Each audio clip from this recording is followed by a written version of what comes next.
97,1 Lumen FM.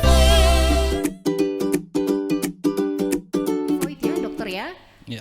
Dan kita jumpai di beberapa orang sekitar kita yang mengalaminya dokter.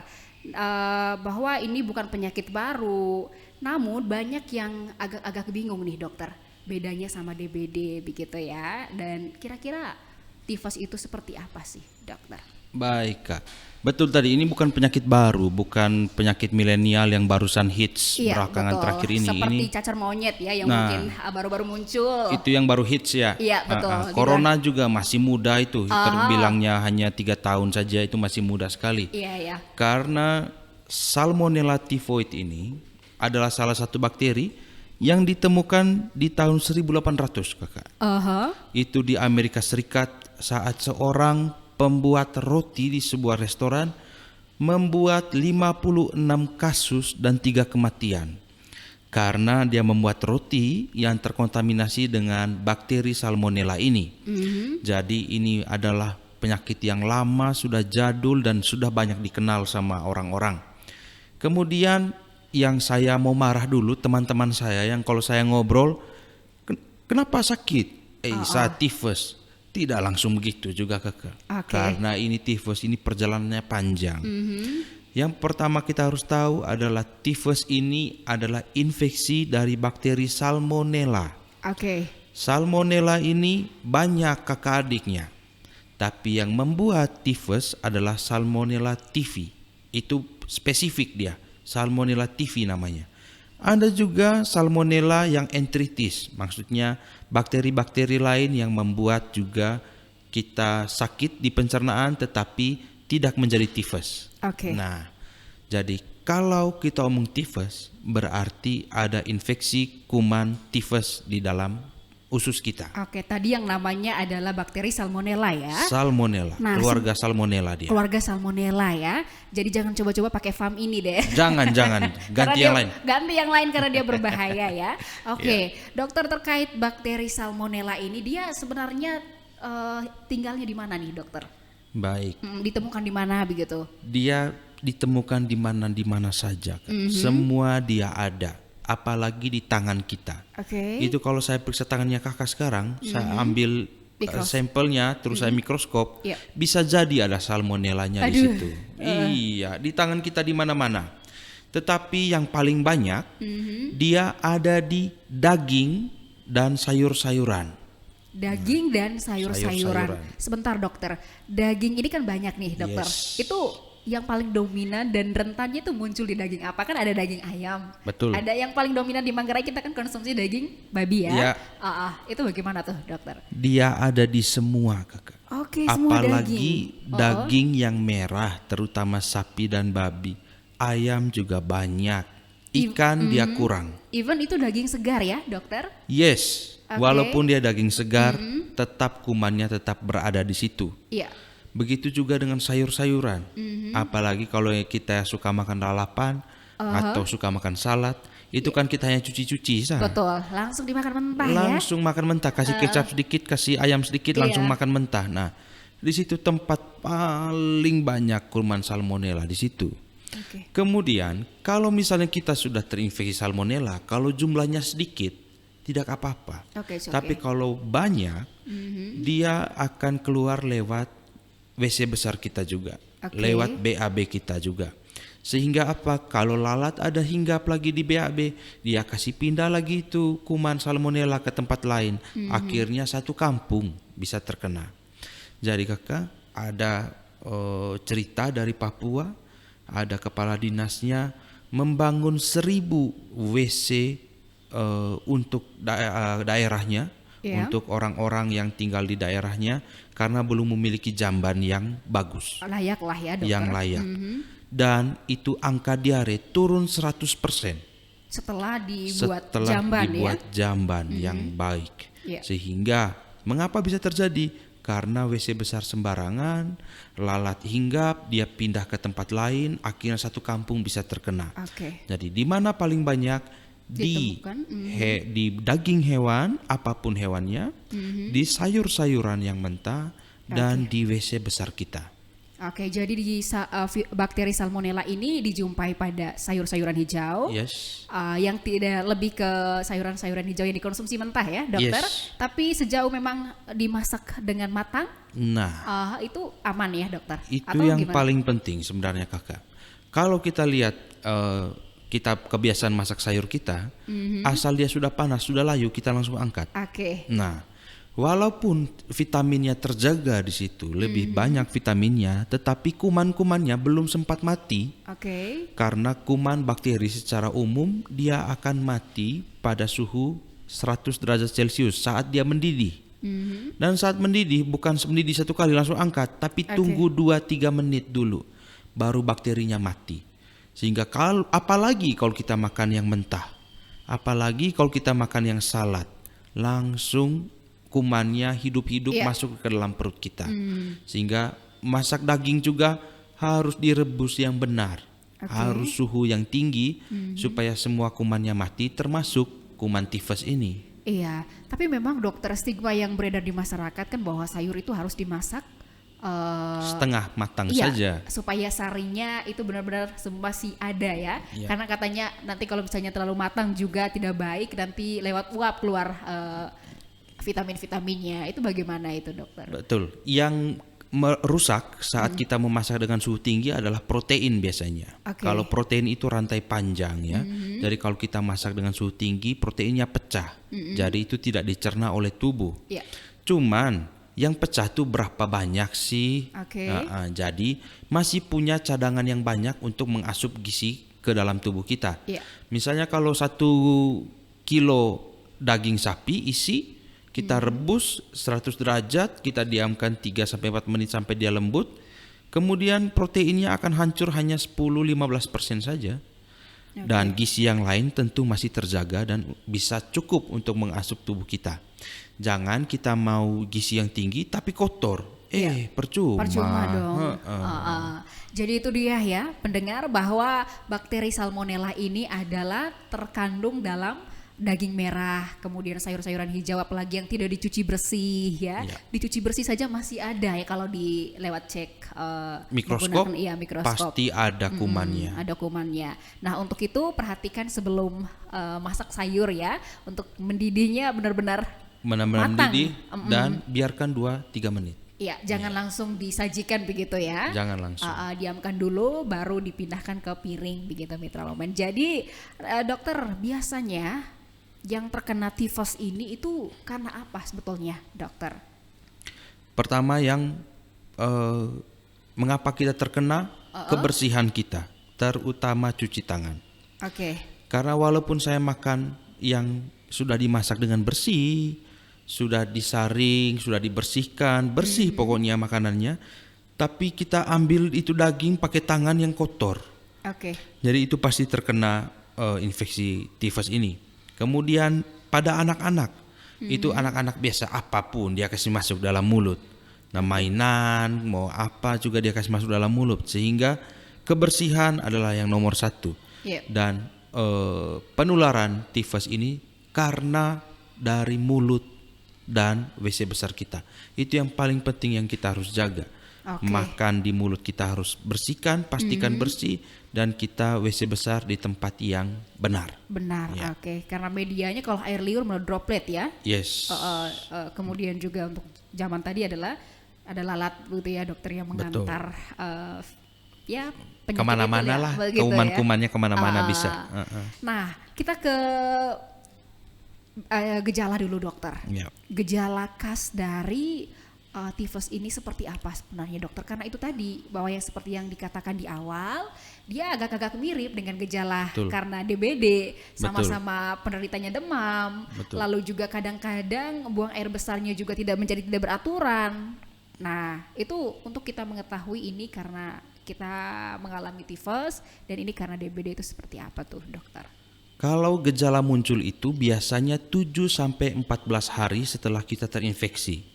Misalnya hari ini saya makan di tempat yang kotor, misalnya tidak terjamin kebersihannya, itu sekitar 1 minggu atau 2 minggu baru muncul gejalanya.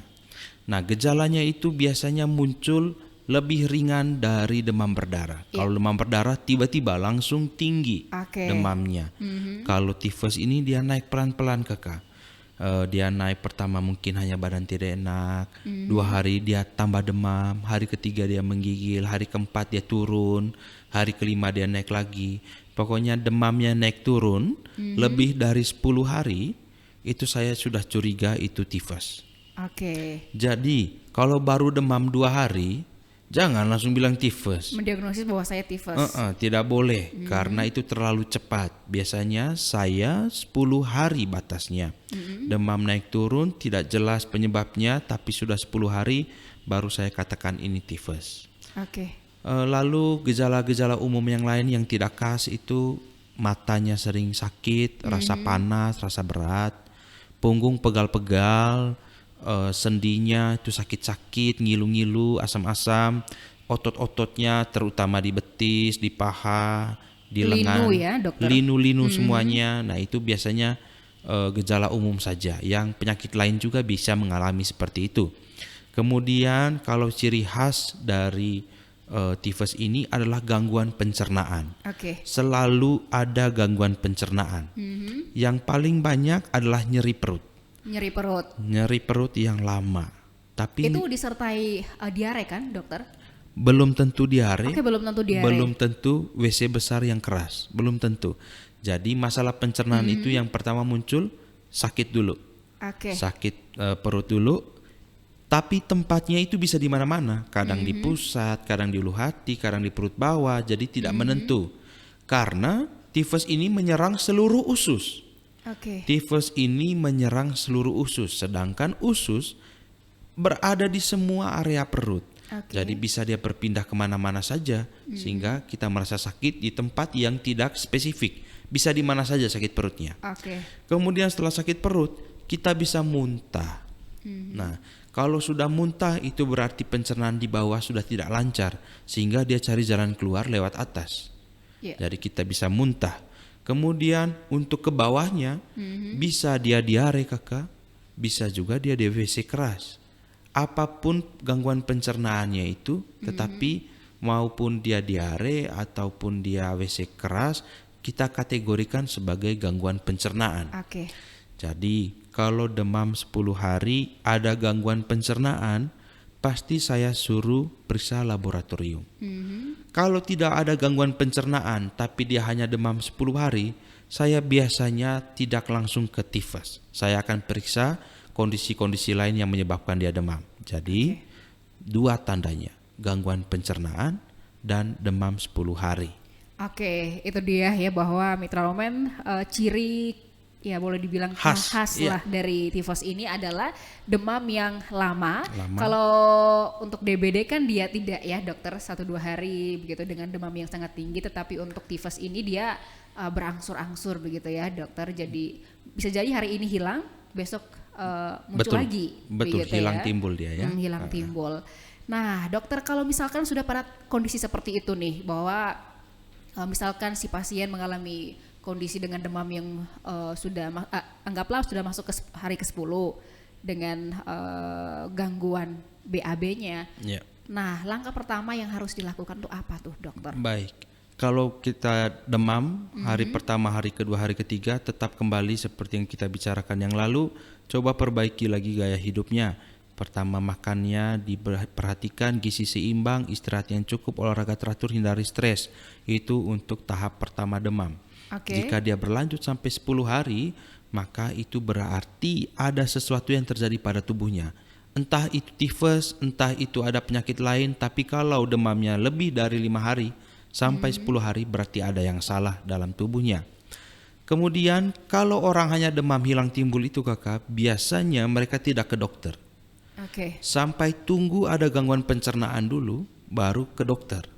Karena saat ada gangguan pencernaan, dia muntah-muntah atau dia diare atau WC keras. Saat itulah dia mencari dokter. Tapi kalau hanya demam hilang timbul tapi tidak tinggi, ya mereka tidak mencari dokter.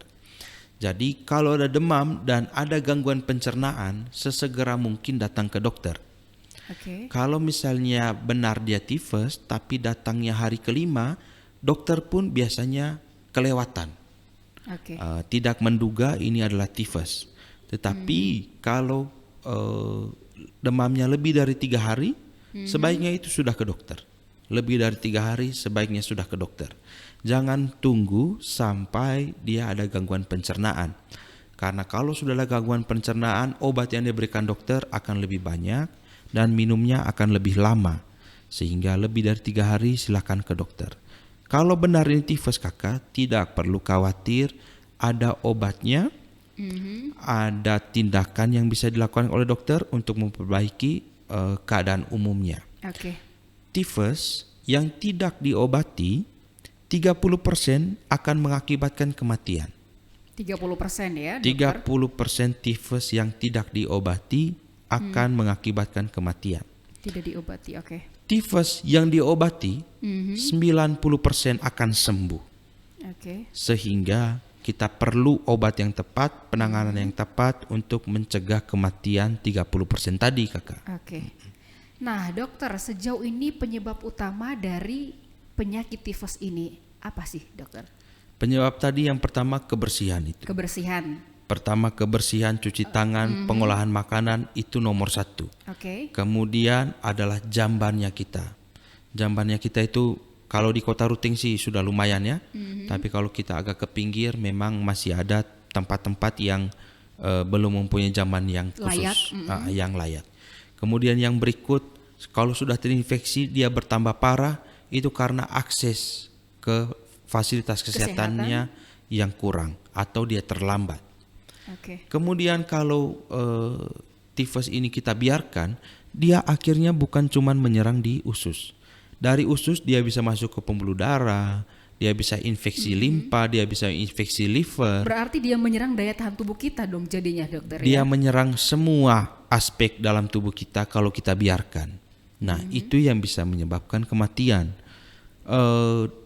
21 hari atau 3 minggu sejak munculnya gejala, 3 minggu setelah Muncul- sejak muncul ya? muncul gejala pencernaan, maka dia kemungkinan besar dia sudah sampai di otak. Oke. Kumannya itu sudah sampai di otak sehingga pengobatannya tentu harus masuk rumah sakit, tentu harus perawatan intensif untuk mengobati itu. Sehingga kalau ada gangguan pencernaan dan ada demam 10 hari, coba periksa lab dulu sedikit atau ketemu dokter. Oke. Nah, dokter, tadi kan bahwa bakteri Salmonella ini dia lebih menyerang daya tahan tubuh kita kan. Lalu misalkan pada beberapa orang yang mengambil kerja shift malam begitu dengan jadwal istirahat yang berubah-ubah ya, dokter. Kemudian juga ya saya pikir berlaku juga untuk makanan dikonsumsi kadang-kadang tidak tepat begitu. Nah, apakah mereka ini rentan begitu, dokter, terkena tifus? Baik, yang paling rentan itu adalah anak-anak, ibu hamil, orang dengan HIV, lalu orang lansia, dan ibu hamil tadi sudah ya? Ibu hamil sudah, Ibu sudah. anak-anak, Anak-anak, lansia, orang dengan HIV. riwayat HIV ya, Ya, dokter? itu termasuk dalam sistem imun yang belum kuat. Oke. Itu pasti bukan hanya tifus yang gampang menyerang, tetapi segala jenis infeksi akan bisa menyerang mereka karena daya tahannya berkurang. Kemudian kalau orang yang bekerja dengan shift, itu yang selalu jadi perdebatan bahkan untuk dunia. Bagaimana seseorang bisa memberikan layanan prima kalau pelayanannya itu jam 3:30 pagi, Oke. sedangkan dia belum tidur dari malam. Dari malam ya. Kemudian kalau misalnya memang terjadi seperti itu, maka seharusnya tubuh kita sudah berkompensasi karena kita sebenarnya tidak butuh jam tidur Ya. yang tepat, tetapi jumlah jamnya, Jam durasinya, istirahatnya, sehingga tidak apa-apa kalau misalnya shift malam, tetapi keesokan harinya dia dapat tidur 7-8 jam, masih oke buat saya, tetapi tentu saja imunnya lebih rendah dari orang yang normal. Oke. Tetapi itu masih cukup kuat untuk melawan infeksi tifus ini. Oke, dokter, untuk anak-anak yang paling rentan di usia berapa saja kira-kira, dokter? Usia saat dia sudah mulai lepas ASI. Oke, berarti sudah 1 tahun ke atas lah Kalau ya. ASI eksklusif 6 bulan, bulan ke-7 dia sudah boleh makan pendampingan ASI, MPASI, oke. Itu dia sudah bisa terkena. Kenapa? Karena dia sudah mulai makan. Karena penyebaran tifus ini makanan. Jadi kalau mama-mama yang malas masak hanya rebus dikit langsung cincang-cincang supaya kasih anak, itu bisa kena tifus. Bahkan paling mudah saya pernah dapat 11 bulan. Periksa labnya, periksa darahnya, dia tifus. Ya karena itu tadi, makanannya yang kurang baik. Itu makanan atau mungkin bisa juga lewat darah orang tua atau tidak, dokter? Tidak, karena tifus sudah pasti lewat mulut dan lewat WC besar.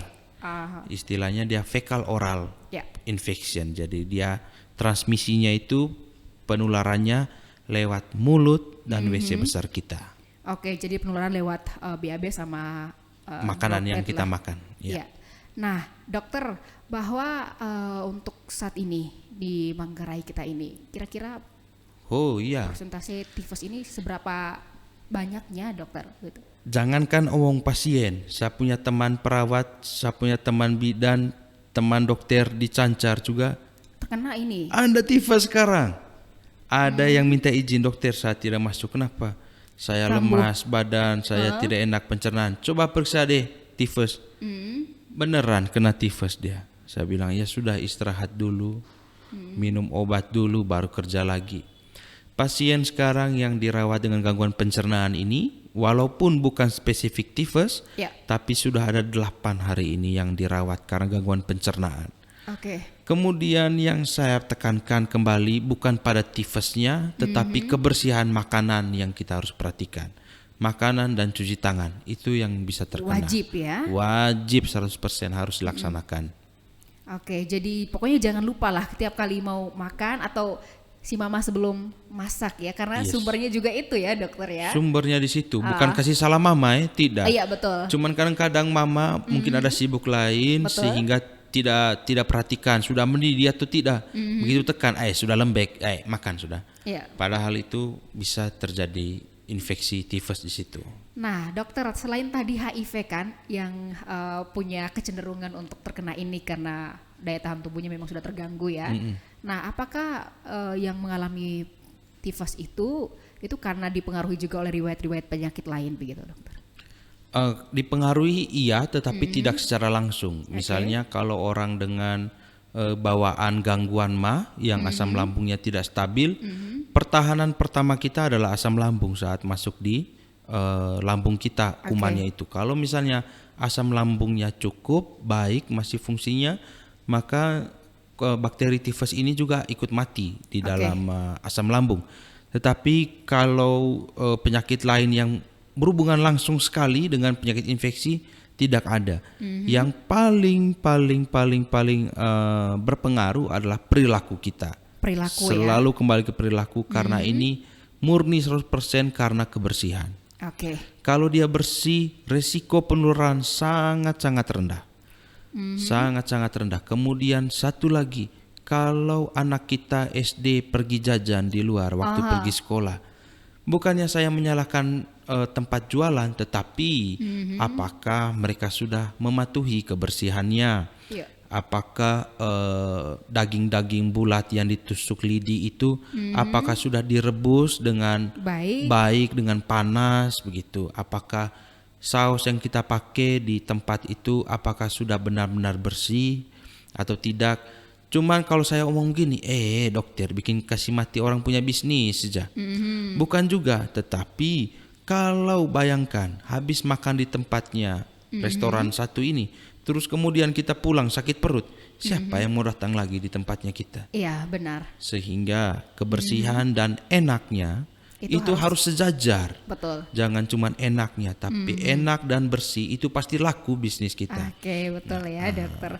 Jadi ini juga menjadi perhatian untuk parents sih, dokter ya, bahwa kasih uang jajan yang pas-pas saja.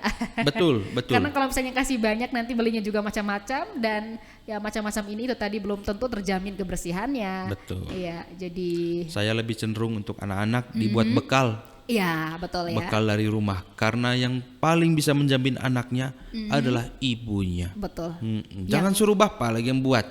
Saya tidak percaya bapak buat Bapak bekal. rada-rada kurang teliti ya. Iya, biar suruh mama bawa bekal itu lebih Iya, baik. betul. Nah, dokter, sore hari ini sudah ada banyak yang bertanya. Jadi saya bacakan dulu ya dokter Siap, beberapa yang sudah menunggu untuk diberikan penjelasan nih.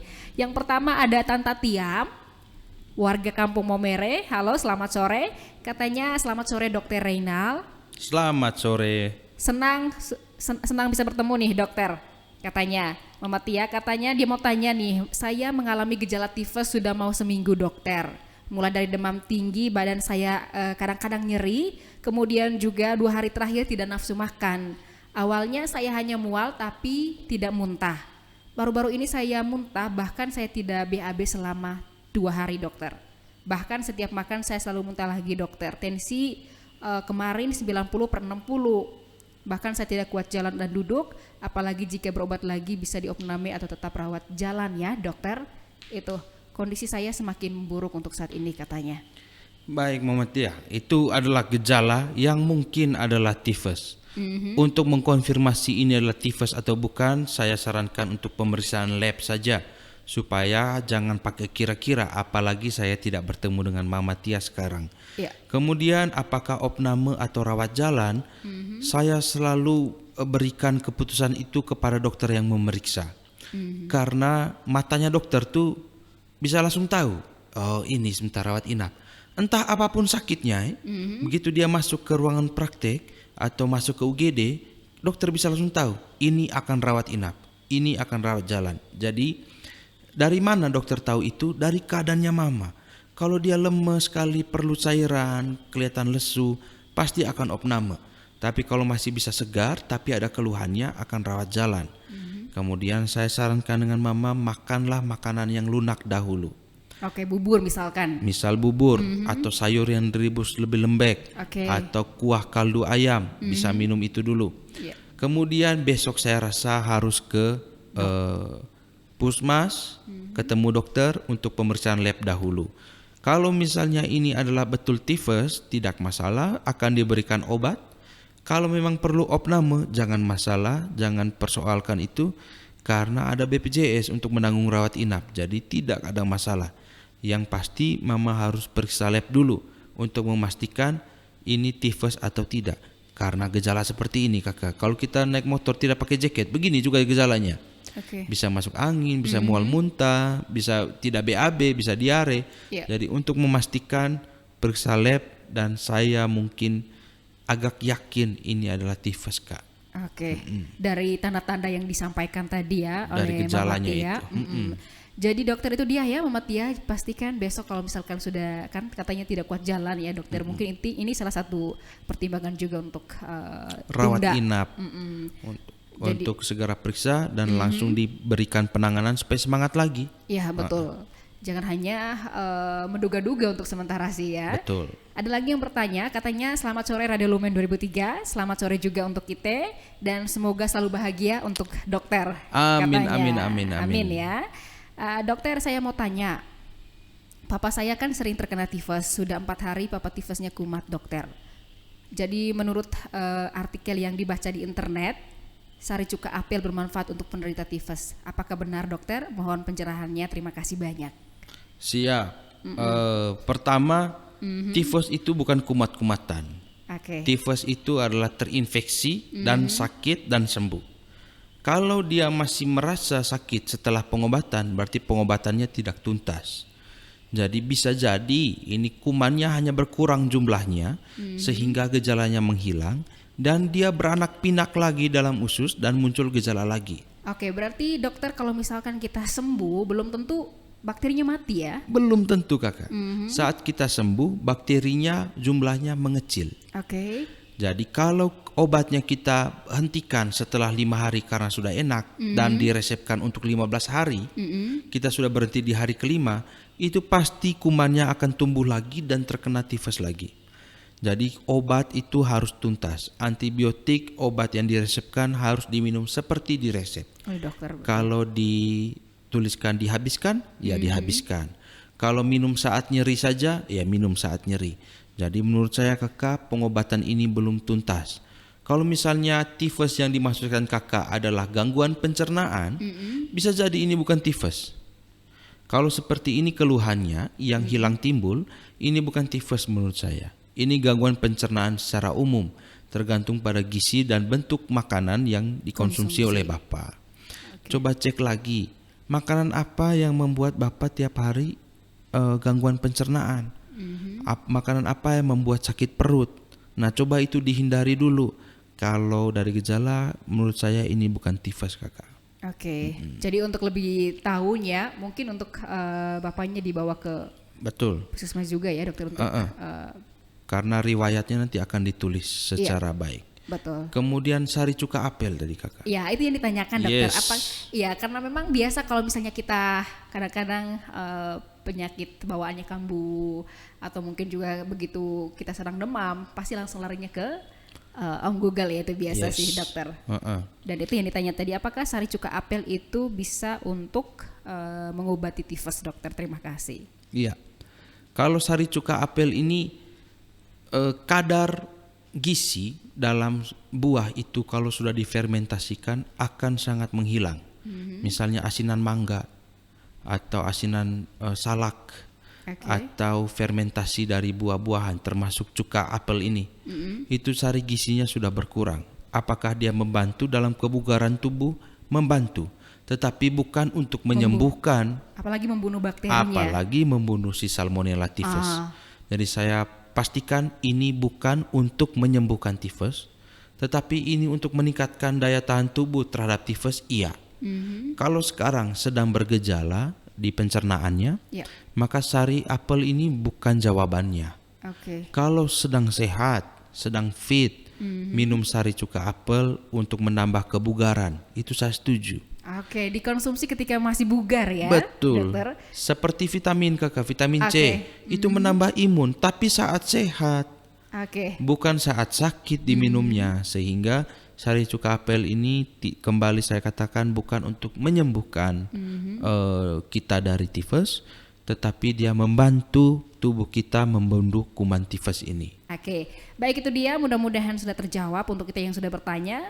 Berikutnya Mitra Lumen, ada yang lagi yang sudah tanya nih. Ada Om Kwar, katanya dokter, ibu saya mengalami tifus. Nafsu makan turun, demam naik turun, sudah minum obat belum sembuh juga. Kami sekeluarga bingung dokter, mau dibawa ke rumah sakit, kondisi keluarga kekurangan dana. Ada tidak dokter obat alami untuk mengatasi tifus? Kata orang daun selasi juga bisa mengobati tifus. Kebetulan kemarin saya tanya dari Bejawa, tapi tidak ada info yang jelas cara buat larutan untuk tifus ini. Bagaimana cara membuatnya dokter? Terima kasih. Daun selasi ya dokter. Kalau tadi itu sari cuka apel, sekarang daun selasi nih. Mungkin pertama kakak saya tanya balik dulu. Dari mana tahu itu tifus atau tidak? Itu dulu. Betul ya. Siapa yang mendiagnosa itu tifus? Jangan-jangan ini versi rumah ini. Betul, jangan-jangan ini pakai perasaan. Betul. Rasa-rasanya saya sakit rematik, rasa-rasanya saya sakit kanker paru-paru. Tapi kalau pakai rasa-rasanya, nanti dokter juga jawab, rasa-rasanya ini bisa sembuh. Jadinya semua tentang rasa ya. Iya, makanya. Nah, jadi saya mau tanya balik dulu, apakah tahu tifus ini dari mana? Kemudian berikut, mengapa ini menjadi tubuhnya menjadi lemah, tambah parah, tidak sembuh-sembuh? Karena tidak menjalani pengobatan kakak. Yang terjadi sekarang itu adalah dehidrasi tubuhnya. Karena gangguan pencernaan, penyerapan air kurang, bisa WC besar, gizi tidak terserap baik, kadang dia diare, airnya keluar banyak dari diare itu, sehingga tubuhnya pasti bertambah lemah. Sehingga penanganan apa? Ini belum tentu tifus juga. Jadi penanganan umum yang paling sering kita dengar adalah infus. Itu dulu, infus sudah masuk 1 bag atau 2 bag, itu sudah buat segar badannya kita. Termasuk saya juga, kalau jaga malam terlalu panjang, saya ini kurang minum air. Jadi untuk cepatnya ya pakai infus, sehingga mengganti cairan yang saya kekurangan ini. Kemudian setelah kondisinya sudah cukup baik, baru kita pikir apakah penyebabnya tifus atau bukan. Sehingga kalau kita melompat ingin sembuh dari tifus, sedangkan kondisi tubuh kita sekarang masih lemah, itu melompat, tidak sesuai dengan alur perawatan kesehatan, begitu. Keadaan umumnya dulu diperbaiki, baru kita hilangkan tifusnya. Begitu juga dengan daun selasi. Sebenarnya itu adalah kelemahan yang tadi kakak tanya. Itu adalah kelemahan dari semua obat herbal, obat alami, obat tradisional. Semuanya itu Takarannya. itulah kelemahannya.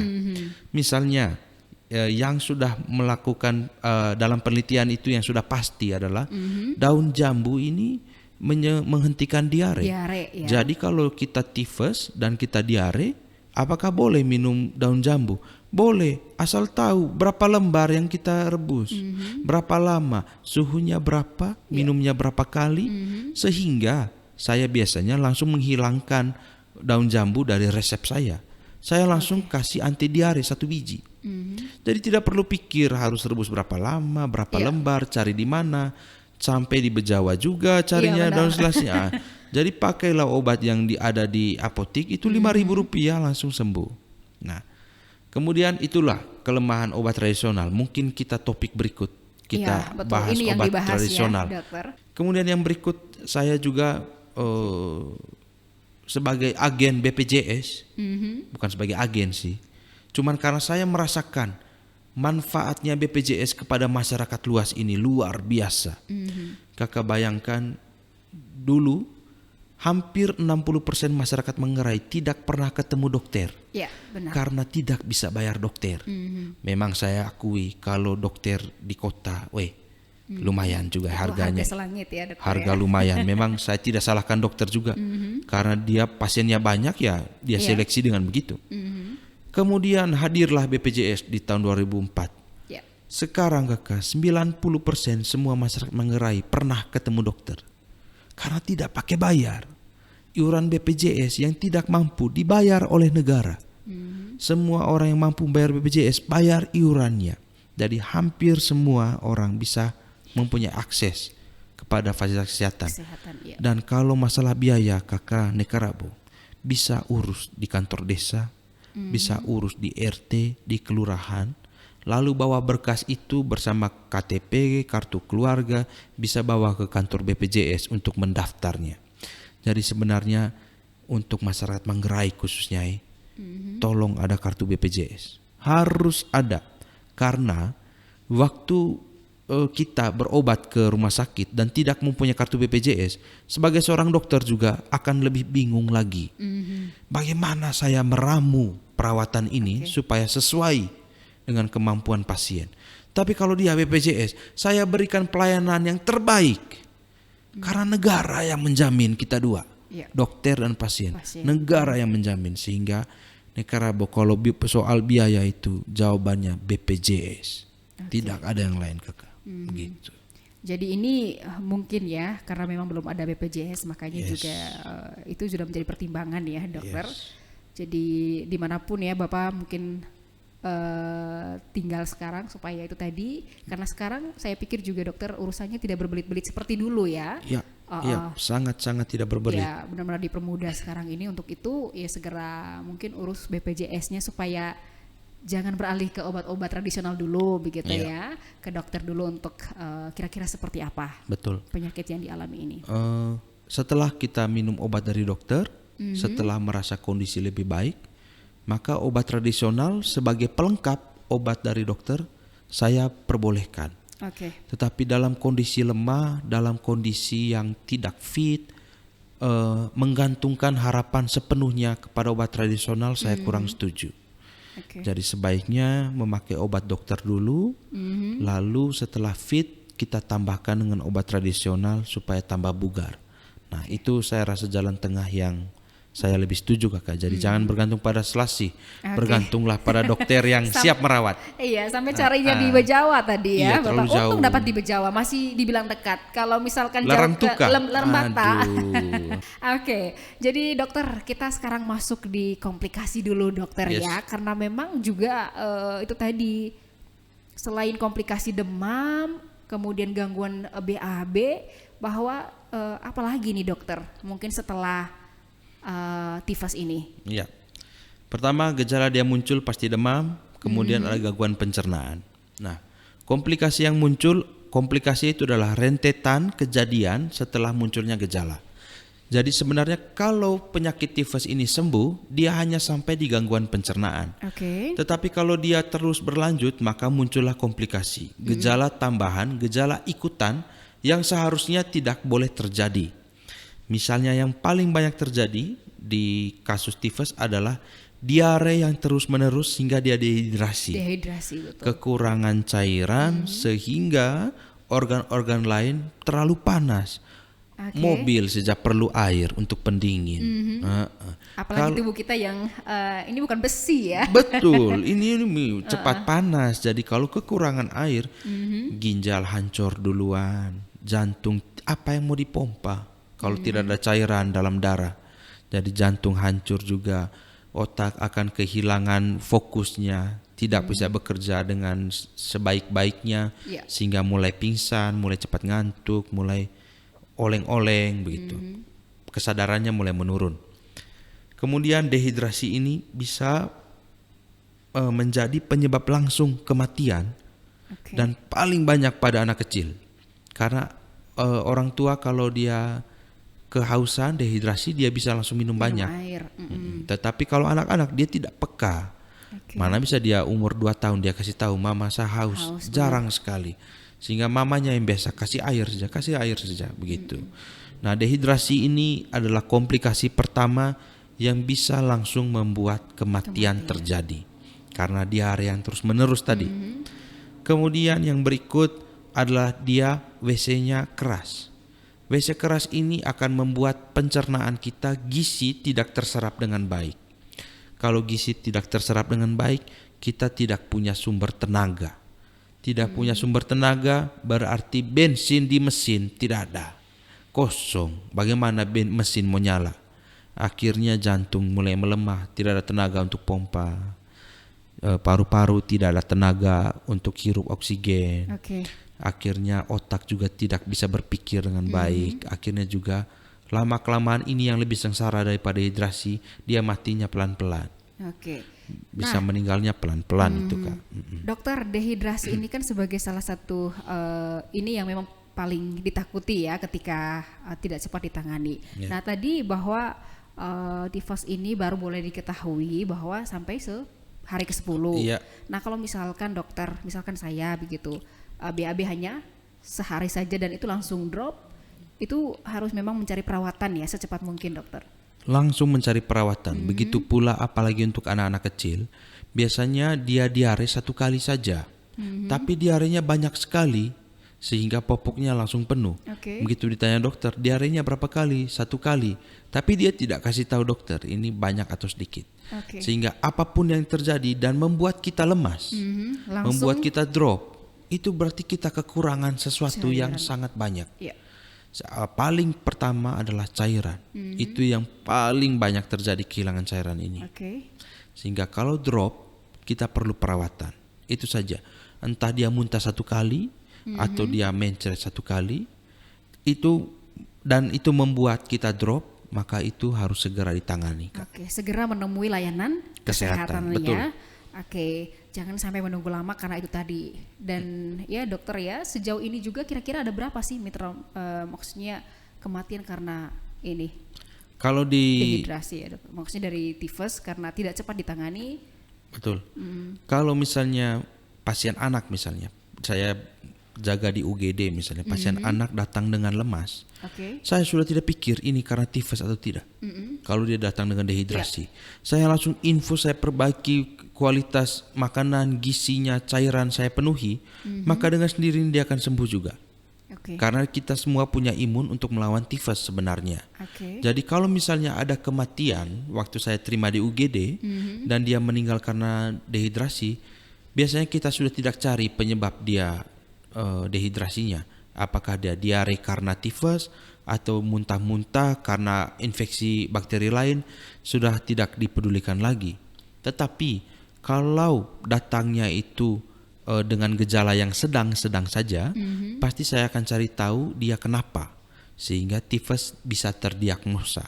Oke. Kalau dari pengalaman saya, tidak pernah ada pasien tifus yang dirawat di rumah sakit yang meninggal karena tifus. Belum pernah ada. Oke. Kenapa? Karena penanganannya tepat. Oke. Kalau misalnya sudah gawat, yang sudah hampir meninggal datang ke rumah sakit, kita sudah tidak pikir tifusnya, tapi kita perbaiki keadaan umumnya, cairan dan gizinya. Oke. Begitu.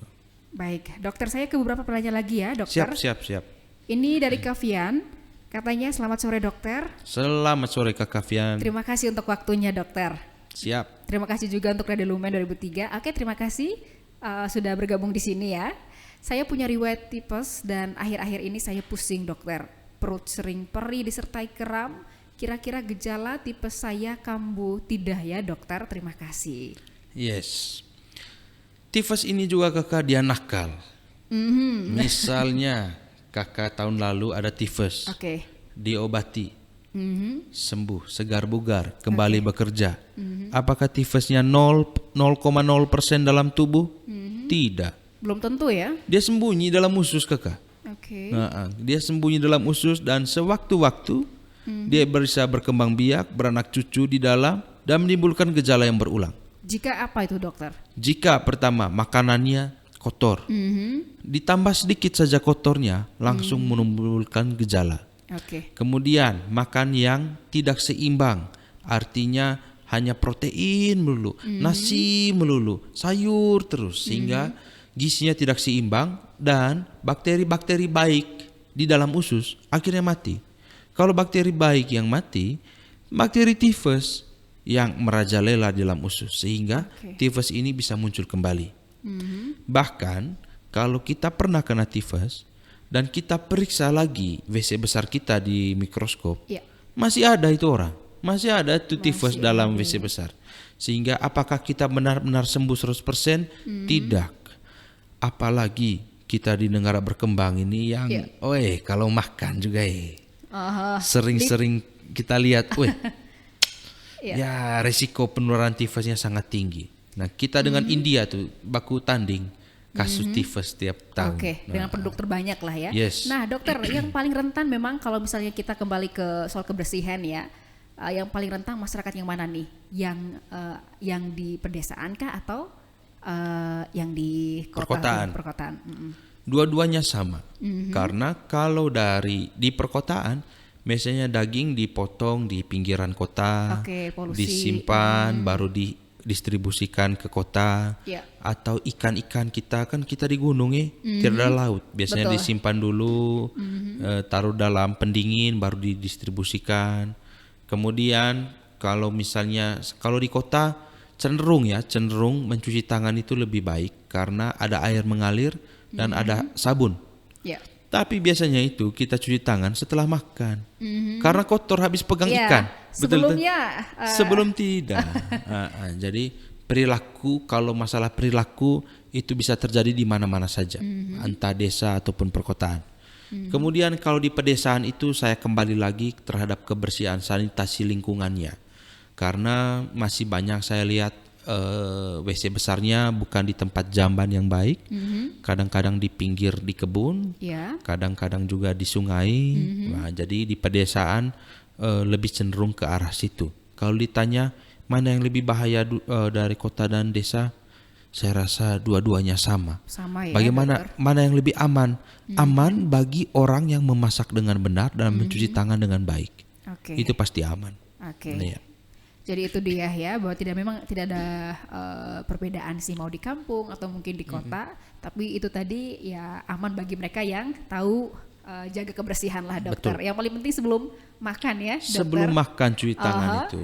Sebelum makan mungkin setelahnya ya tidak di. Bahkan kalau menurut saya kalau mau pilih sebelum makan atau sudah makan cuci tangan. Setelah tidak usah. Iya. Karena setelah kan tidak ada aktivitas memasukkan makanan ya ke dalam dokter, mulut ya? lagi, betul. Jadi sebelum itu ya memang walaupun kelihatan tangan putih bersih, tapi itu bukan jaminan. Tidak, ini mata telanjang kita lihat ini bersih. Tapi kalau ambil mikroskop, mungkin ada jutaan kuman di sini. Kuman. Karena itu penting ya, Demas TKI di rumah dimanapun Anda tengah menyimak siaran ini untuk selalu perhatikan sebelum makan, cuci tangan, dan ini juga berlaku untuk atau diajarkan ke anak-anak juga sih. Betul. Apalagi yang baru pulang sekolah bertemu dengan begitu banyak teman. Betul sekali kakak. Berpapasan dengan jajan yang beragam ya, Betul, dokter. betul. Jadi jangan sampai dibawahlah virus ini ke rumah. Tapi memang itu tadi adanya virus ini di mana-mana ya, dokter. Di mana-mana. Apalagi Sekarang di tempat yang kotor ya. semua di tempat, bahkan di depan mic saya ini saya rasa ada juga. Iya. Tapi memang dokter, terkait tifus ini saya juga pernah dengar dari teman bahwa aduh Van, jangan dekat ini. Takutnya tertular begitu. Iya. Karena kalau misalnya tangannya dia ada tifus, ada kuman tifus, baru kita jabat tangan, kemudian kita makan kue waktu ada snack acara, itu bisa kita terkena. Cuman biasanya itu jumlah bakteri Salmonella tifus yang masuk itu sedikit, jadi usus kita, lambung kita masih bisa membunuh. Jadi kalau misalnya karena berjabat tangan atau karena dekat dengan orang-orang, itu bisa tertular, tetapi sangat kecil kemungkinannya. Selama mulut tidak dimasukkan apa-apa, kita tidak mungkin tertular. Aman ya. Aman, kecuali kalau kita memasukkan sesuatu ke mulut dengan tangan yang sudah terkontaminasi, dengan tangan yang sudah ada Salmonella typhusnya, itu pasti akan terinfeksi. Baik, itu dia. Saya sebelum ke penanya lagi, dokter, kita karena sudah jam 5 lewat nih. Kita ke pencegahan ya, dokter. Siap. Ada yang menunggu nih mungkin di rumah, kira-kira pencegahan apa nih yang ditawarkan? Nah, dokter, terkait tifus ini, kira-kira kan soal makanan ya, ketika kita sakit ada beberapa yang jangan makan ini, jangan makan itu. Apakah ini juga berlaku untuk penyakit tifus ini? Ada makanan-makanan tentu yang sangat tidak dianjurkan untuk dikonsumsi oleh si penderita. Iya. Kalau pertama ya waktu dia kondisi demam yang 10 hari itu tidak ada batasan makanan, justru kita pengennya saat demam itu makan yang lebih banyak supaya imun kita bisa melawan tifus ini. Kemudian saat ada gangguan pencernaan, misalnya dia muntah, berarti jangan makan makanan yang berbumbu tinggi yang bisa memicu mualan muntah. Bumbu-bumbu tinggi ya? Bumbu yang tinggi. Biarpun itu bawang putih yang dibilang mujarab bumbu dapur. Iya, tapi kalau 12 siung juga. Jadi tubuh kita tidak suka yang terlalu ekstrim, terlalu dingin, terlalu panas, terlalu pedas, terlalu asam. Mereka tidak suka. Mereka badannya kita nih pencernaan lebih suka yang bening-bening sah. Sayur-sayur bening sah. Untuk wangi bawang 3 siung cukup. Tanpa ada racikan bumbu, apalagi doles dengan minyak lagi ya. Bumbu kuning, bumbu merah, bumbu coklat. Ada semua. Magic Wibuniu jadinya. Jadi itu kita hindarkan dulu, apalagi kalau sering muntah dan mual. Kemudian kalau diare, hentikan dulu makan sayur dan buah. Kuah sayur boleh, tapi sayur daunnya dan buah-buahan kita hentikan dahulu, karena dia malah membuat kita makin diare. Kemudian kalau kita WC-nya keras, kita makan sayur dan buah lebih banyak dari biasanya, sehingga pencernaan kita lebih lancar. Kemudian pencegahan yang berikut, mama-mama, bapak-bapak yang sering ke pasar, pastikan daging yang ite beli itu adalah daging segar. Bagaimana cara pilih daging segar? Ite lebih pintar dari saya. Kakak dorang lebih pintar, mama-mama dorang lebih pintar. Coba pilihlah daging yang segar. Kalau daging yang segar itu berarti potongnya belum lama. Kalau potongnya belum lama, kumannya belum terlalu banyak. Kalau daging yang sudah agak lama, simpan potong kemarin, jual ini hari, itu kita beri kesempatan untuk kumannya berkembang biak, sehingga tidak baik kalau kita makan yang daging kurang segar itu. Walaupun kita masak dengan benar, Kak, tapi kalau daging kurang segar, percuma masuknya. Kemudian setelah beli bahan makanan, sekarang pengolahannya, yang pasti itu harus dipanaskan sampai mendidih airnya dan dibiarkan selama 2-3 menit agar kuman semua, bukan cuma tifus, bisa terbunuh karena suhu yang tinggi itu.